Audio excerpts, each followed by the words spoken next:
Hah? Aduh pusing. Pala otak, pala Barbie pusing. Bolak-balik. Maju, mundur. Maju, mundur. Bombastic side eye. Criminal offensive side eye.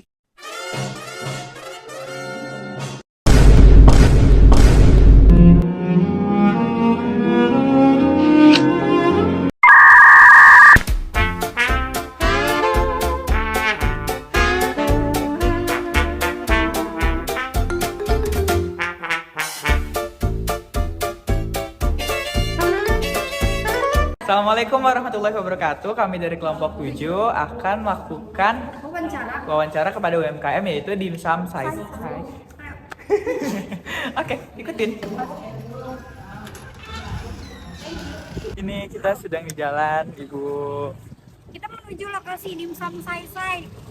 By the way, di kampus kita tuh kemarin habis melangsungkan acara fun bike dan juga disnatalis. Nih, banyak banget bunga-bunganya. Terus ada juga dari sekolah kita ya, sebelah sini. Dari kampus untuk menuju lokasinya, kita bisa belok kanan saja di sebelah sini. Kemudian lurus dan jangan lupa nyebrang ya. Nyebrangnya lihat dulu kiri kanan.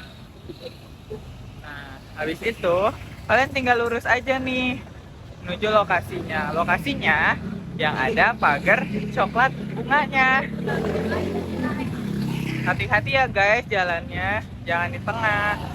Nih, persis di samping toko es krim ini, di sebelah sini adalah tokonya Dimsum Sai.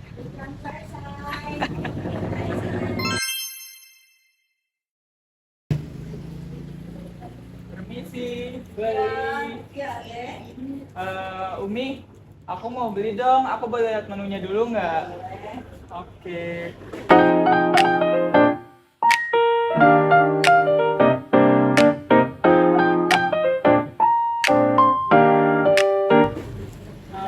Aku mau dimsum isi 3 yang 10.000 ya Umi. Yang original ya. Iya.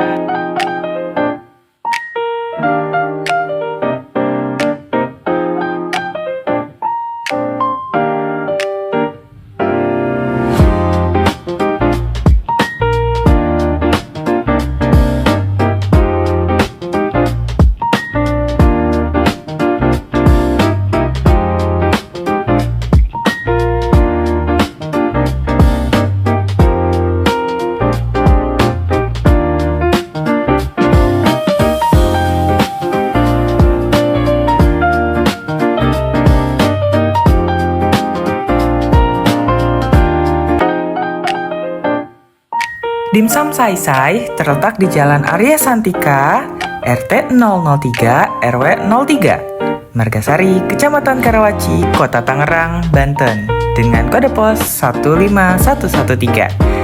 Dimsum Sai menjual dimsum original, dimsum hentai, dan juga dimsum chili oil. Nah, kalian bisa lihat sendiri nih, betapa menu-menunya dan kayak menggiurkan banget gak sih?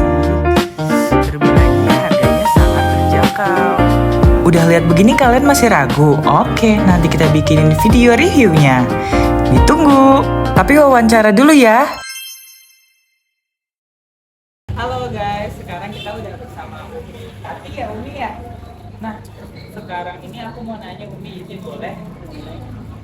Umi usahanya dari jalan berapa lama? Bisa mana tuh?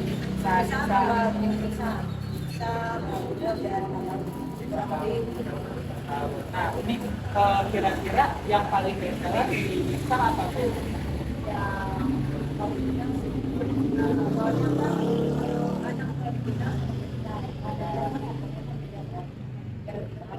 Untuk customer gitu yang paling dibutuhkan tuh apa sih? Itu ya itu. Maksudnya dari segi rasa, tekstur. Mungkin ya rasa kali ya. Rasa dan teksturnya. Oke. Halo guys, kita dari kelompok 7. Tadi kita udah mengunjungi UKM Dimsum Sai. Nah, sebaliknya sekarang kita bakal nyobain Dimsum Sai-nya. Oke. By the way kita beli yang mix 3. 10.000 mix 3 ya. Original ya guys. Original. bukan yang mentai. Nah, di sini kita dapat takut jatuh. Aman. Bismillah. Nah, di sini kita dapat 3, terus dapat saus dan juga pasti dapat Ini tusukan. tusukannya. Ya, ini karena ada 3 kita bagi 3. Oke, sekarang kita bakal nyobain dimsumnya. Nih, coba diambil. Nanti kita tunjukin dulu. Mungil banget.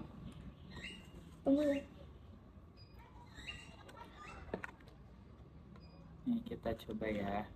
Nih, dimsumnya guys, gendut-gendut ya. Menul-menul. Menu-menu. Toy. Ih, tau gak sih? Emang boleh gibah di sini? Enggak boleh. Oh, Udah, yaudah kita selamat fokus. makan, guys. Selamat makan. Bismillahirrahmanirrahim.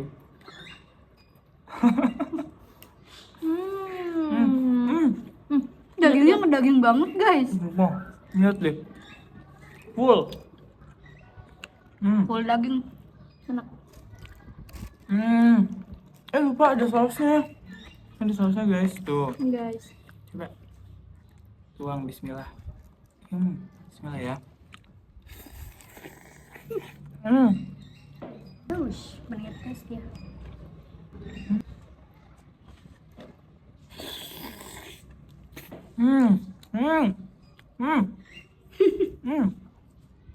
Enak banget.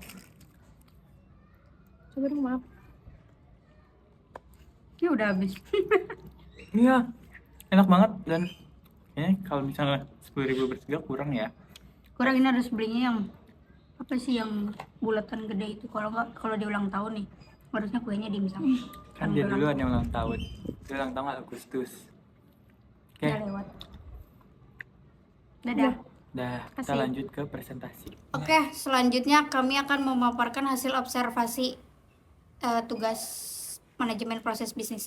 Yang pertama itu ada profil usaha. Nama UMKM-nya itu ada Dimsum Saisai, jenis usahanya itu ada kuliner. Tahun usaha berjalannya itu dari 2021 hingga sekarang. Pemiliknya itu ada Umitati, lokasinya itu ada di Jalan Arya Santika dekat kampus Hatsi Madani. Produk yang dijualnya itu ada dimsum original, dimsum chili oil, dan dimsum mentai. Metode pembayarannya itu bisa menggunakan kris dan cash. Dan target konsumen dari dimsum Saisai itu ada mahasiswa, pelajar, dan karyawan. Nah, lanjut untuk identifikasi masalahnya. Yang pertama itu ada pencatatan yang masih manual. Nah, Umitati atau Dimsum Saisai ini masih mencatat manual di buku atau di WA tanpa sistem yang terpusat. Jadi itu bisa memicu risiko tinggi terjadinya kesalahan input data pesanan pelanggan. Lalu yang kedua ada verifikasi kris yang lambat. Verifikasi bukti bayar kris dilakukan manual oleh ownernya yaitu Umitati yang seringkali tidak di lokasi, menyebabkan antrian dan keterlambatan pelayanan. Nah, lalu ada rekap penjualan yang sulit. Rekapitulasi omset dan penjualan harian memakan waktu berjam-jam setiap malamnya karena harus menyortir lembaran catatan kasir yang manual. Nah, lanjut ke alur pemodelan proses pemesanan atau BPMN ASIS. Yang pertama itu dimulai dari start, lalu ke aktivitas pilih menu. Nah, kalau menunya atau barangnya itu tidak tersedia, maka pesanannya ditolak dan selesai. Itu masuk ke gateway ya. Nah, lalu kalau pesanannya ada, langsung konfirmasi pesanan, lalu pesanannya akan dibuat, lalu melakukan pembayaran, dan pesanan diserahkan kepada pelanggan, lalu selesai. Baik, selanjutnya adalah alur pemodelan pemasaran bisnis to B. Nah, di sini kita mulai dari start, kemudian pelanggan memilih menu, kemudian ada gateway, barang tersedia atau tidak. Jika tidak, pesanan maka ditolak dan selesai. Jika ya, pelanggan mengkonfirmasi pesanan dan melakukan pembayaran. Di sini to B-nya pembayarannya langsung terintegrasi dengan sistem kris dan notifikasi. Jadi tidak perlu melakukan pengecekan ulang, serta sistem ini juga terintegrasi dengan rekap otomatis. Kemudian setelah notifikasi muncul, pesanan baru dibuat. Hal ini dijalankan untuk menghindari pelanggan kabur. Kemudian pesanan diserahkan ke pelanggan dan selesai. Diakhiri dengan N dengan garis tebal. Berdasarkan hasil identifikasi masalah di awal, kami menemukan hasil analisa untuk perbaikan BPMN. Pertama, dapat dilakukan pada pemesanan produk melalui pembayaran yang dilakukan dengan terintegrasinya sistem notifikasi dan juga pencatatan otomatis. Baik, itu dia sekian presentasi dari kelompok 7. Kurang lebihnya mohon maaf. Wassalamualaikum warahmatullahi wabarakatuh.